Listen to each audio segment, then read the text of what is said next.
What's up, Lazy Dog fam? Hope everybody out there's having an awesome day. Today in the garden we're going to do a little harvesting and we're going to set up a couple more compost bins. I got a couple more in the mail. We're going to do a little tweak to one of them and try to set up this thing called a Johnson Su Bioreactor. Okay. How's that sound? Sounds like you made it up. No, I didn't make it up. I didn't make it up. A lot of people, a lot of our viewers recommended us trying this when I showed them the first one. Oh, okay. And supposedly this is a process that keeps you from having to turn the compost, get some more air. You know the camera's on my face. Yeah, the camera's on your pretty little face, isn't it? Oh, a little heads up. Apparently, new year, new Titus. He cut himself some bangs. Yep. He cut his own hair the other day. Said, what'd you want to be? A rock star. A rock star. Rock star. Apparently they have bangs. You look like a rock star now. So what do you think about this whole composting process so far? Oh, I like it. I'm always trying to... Why is the camera on my face? Oh my It's on everybody's face, buddy. Why? Well, because we're all talking. I like the idea of putting things that we normally throw out to good use. So the compost thing, as I told people in that first video, we probably won't ever be able to make enough to supply all this garden out here. But for us, it's kind of, we put less stuff in the garbage can. Yeah. It's kind of fun. So what made you want to buy these things? Well, because before people have asked us to do it and you're like, nah. Well, I didn't really have a good way to do it. Oh, okay. And I got looking around online at these different tumblers and stuff, and these little bins, these little circular things, seem to work pretty well for what we have going on. Seems to be the ticket. Yeah. Now, we had some people say that you'd be way better off doing it on the ground than on the pad. Some people said doing it on the pad is actually a lot easier because you can shovel a lot better on the pad than on the ground. We're going to leave them on the pad. We're going to try to get a couple more set up today, so hope you guys enjoy it. Yep, let's go. So this first one we did here is almost full.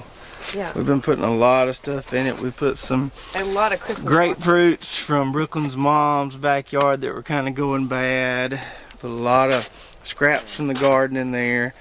A lot of cardboard. It settles down pretty quick, but this one here is getting pretty well compacted. You really can't press it down a whole lot now. Putting coffee grounds in there, eggshells in there, all kind of good stuff. Well, we got room here on the pad and we got plenty more scraps and stuff. So I think we have two inside this one box here. Because these things are available on Amazon Prime, I've just been ordering a couple at a time.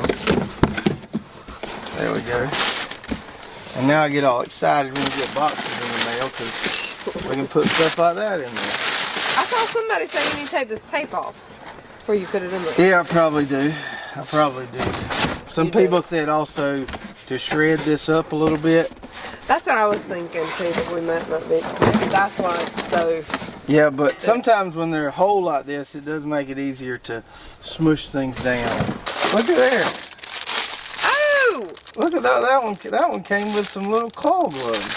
So I had no idea, but for the same price, we got. There's only claws on one of them. Yeah, I guess so. You can hold stuff with this one. Okay, let's see what it looks like. So funny story. Travis got me some of these claw gloves for Christmas, and whenever he opened the box, I thought he'd been busted because he had really re-gifted me a free gift, but. You deny that. No, yeah. I bought those claw gloves separate. These are just a unknown addition to the compost piles. Okay, cut I guess the box. So that you could reach in there and mix it up by hand. So this is what you get in the box. These are, I guess, supports. Yep. And then these are the little locks. Yeah, the keys that kind of lock it together. And then it comes like this, wrapped up. Yep. It did have a little wrap on it, keep it tight, but you took it off, right? Yep. So we need to roll that out a little bit. All right, so then flip it over.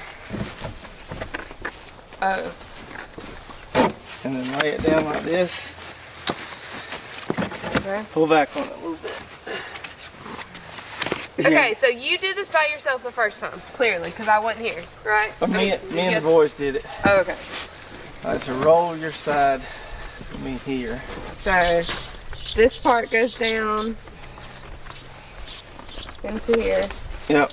And then I twist it. Yep, and you twist it. Here's another one. Try to hand me those little rods here.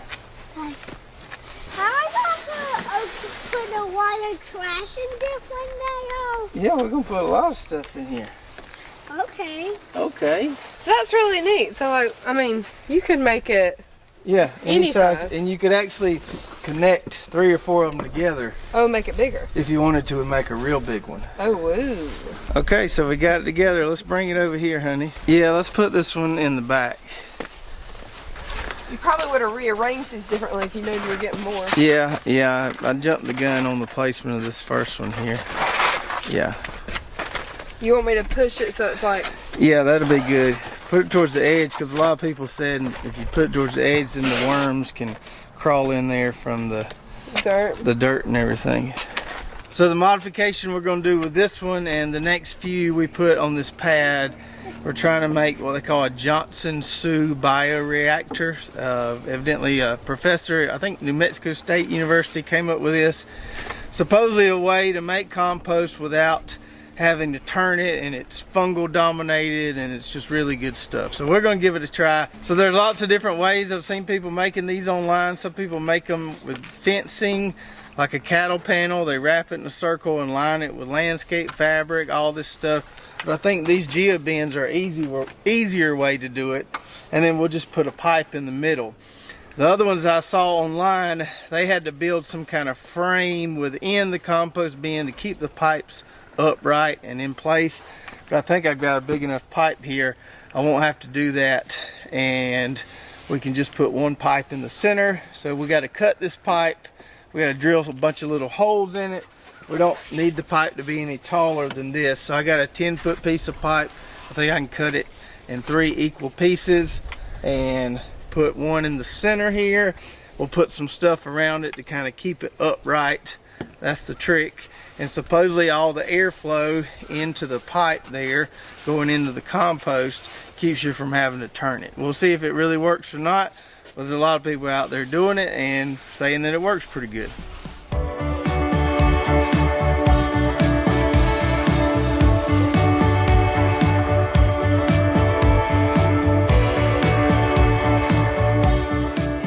Now, I don't know how many holes you're supposed to drill in this, but I think that should be plenty. Videos I saw online, they were using 2-inch pipe and using several of them, but I thought, well, let me just get a big piece of pipe. I think this is a 3 or 4-inch piece of pipe here, and drill a bunch of holes in it. So the way this will work is it will sit in the middle right there, and we'll have material around it, and now you can get airflow to the center of the pile as well as from the outside through this little Geobin here. So now we need to put some material in here, kind of hold that pipe in place as we fill it. Some of the other videos I saw, they were just filling up the whole thing at one time, and we don't really have that much material to fill one at one time. We just kind of add to it as we go. So I think we can put enough stuff in the bottom here to hold the pipe in place, and then it will stay in place as we add more things. We'll see. So this isn't necessarily waste. We have a couple bales of wheat straw under the barn, but I think this would be kind of a good base for it, and then maybe put a little bit of compost from the garden soil on it just to kind of get it started. So that's what we're going to do in the bottom here, is just kind of start it off with a little straw. Here you go, Dad. Thank you, buddy. I get the pictures and I hand them to you. Okay, that'll work good. Here you go. Alright, now let's go get a little bit of dirt and put in there. So in this no-till plot where we have really thick layer of compost, there's a few high spots out there I can pull some off of. We'll put them in buckets and then dump them in our new compost bin. 2. 2. One more. Titus, come here and Daddy will let you hold his shovel.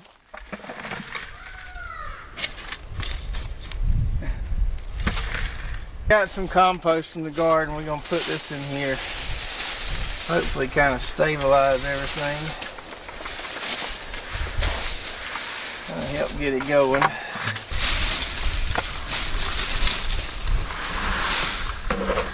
Oh, that helps a lot. Yeah, I figured it might.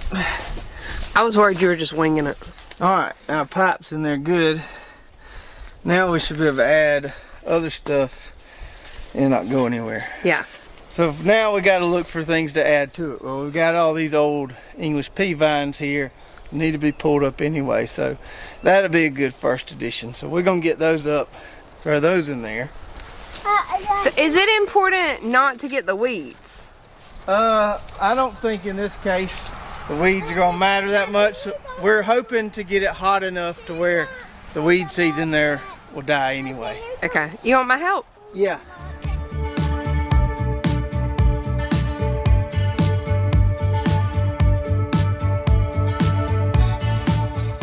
Don't jump in there, Tata. You won't ever get out. You'll get stuck. Why? So we got some green material in there now with all those pea vines. That's helping to kind of keep that pipe in the middle there. Now let's go see what else we can find. So several videos ago for a frost, we took some rubber bands and banded these up. I thought this was white cauliflower I had planted, but I got my labels mixed up in my greenhouse. And this is actually what they call a Romanesco cauliflower. Now some people have said, are you sure it's not a broccoli? Well, on Territorial Seed website, they have this particular variety, which is called Veronica, listed as a Romanesco cauliflower. We've never grown these before. They look really, really cool. And I don't know exactly when you're supposed to harvest them, but I'm gonna go ahead and get them while they're nice and pretty. So we'll harvest these, then we can take our plants and add those to the compost pile as well. So, Are they rotten? no, it's not rotten. We can eat these. Can we eat them right now? Yeah, you want to try a piece? Not here. Here. You try that piece. What's it taste like? It's not cauliflower. Really? Yeah, it's good. Can we eat the No, one? you just eat this part. You want some more? Can we eat this part? Yep. Oh, don't drop it. There you go. Eat that. Pretty good. Tastes like cauliflower. Let's get the rest of them. All right, Tata, let's get this one.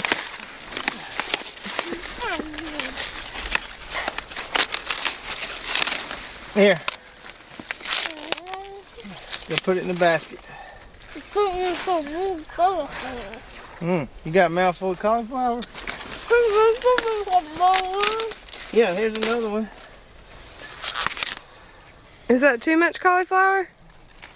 You can't talk. So normally, since this is a new no-till plot, I would cut these with loppers right here, leave all those roots in the soil, and I have done that with some of the stuff out here. But since we're kind of starting this new bin there, it won't hurt to have some of those roots and soil in there. So instead for these, we're just going to pull them up, take a little bit of dirt off of them. But you can see a lot of fungal stuff going on there in those roots, mycelium and stuff. So that'll be good to add to the compost pile. So we'll go ahead and add that as well. So pull these plants up, Tata. I think you put too big of a bite. He can't work.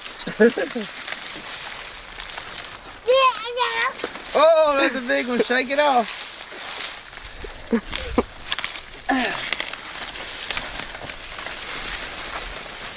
Titus, I've lost my helper. He is eating cauliflower. We got a big old head of cabbage here we need to get. I mean a big one. Okay. I need a bigger knife. There you go, buddy. I got another for me for cauliflower. Okay, thank you. Look at that. Yeah. That's a nice head of cabbage in it. Yeah. That's what I said. Can I eat some? You just gonna eat the cabbage like that? Yeah. Tata, it's gonna make your tummy hurt. That good? Go put that in the basket. Don't throw it in there. Daddy's gonna get up these leaves right here. We'll put this in the compost pile too. You helping? Or you eating? Look at him over there. He's gonna eat all our cauliflower. Not if Stella's around. So you don't think we need to break these big leaves down? I mean, you could break them down, but for simplicity's sake, No, I'm not going to.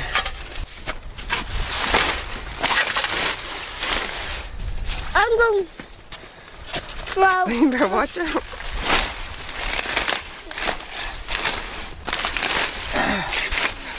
We got it about halfway full. This stuff will pack down a lot in the next few days. We'll wet it down a little bit. Now, what I've been doing is once I put a decent layer of green stuff on it like this, is then come in here with a layer of cardboard, and that helps kind of push it down.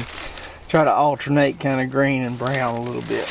So there we added some cardboard from the packaging of these two Geobins here. We'll work with that one on another day. Our cauliflower monster. And so the cardboard there helps kind of keep everything in place as far as the pipe goes, and once it settles down a little bit, I don't think we have to worry about this thing going anywhere. So it should work pretty good there. We'll have to see if indeed it cooks without having to turn it or anything. See how this bioreactor works for us.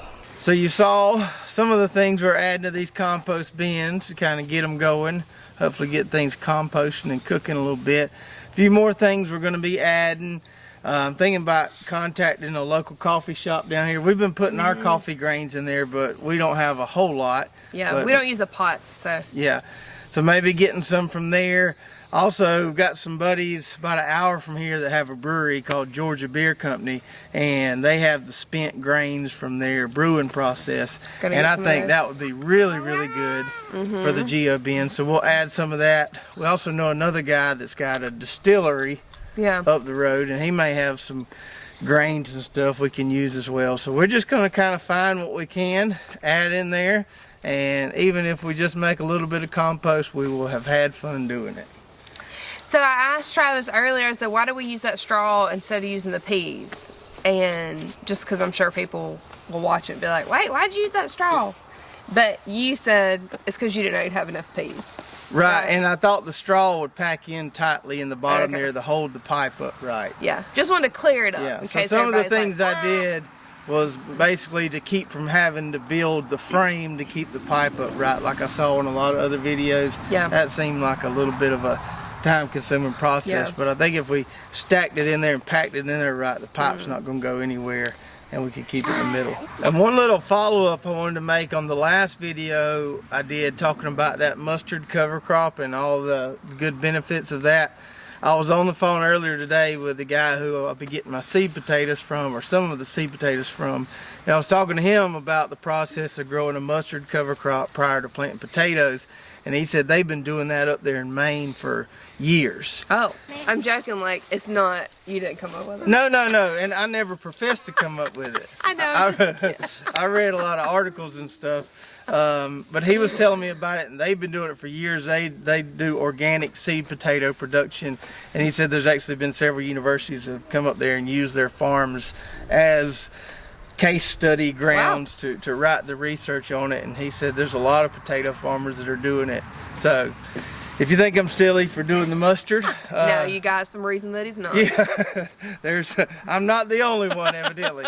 There's quite a few people that are doing it, and I had read that, but it was good to talk to somebody else who has had the same success doing it. Yeah, and confirmed it for you. Him being an organic farmer, he's obviously not spraying a whole lot, so he said the mustard really helps with his pest and disease pressure up there, even in Maine. Good to know.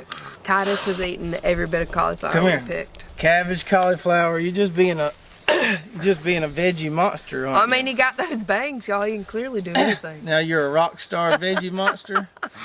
So I hope you guys enjoyed watching us set up one of those Geobins there. We'll do the pipe trick and the other one once we get some more material to fill it up and kind of stabilize the pipe.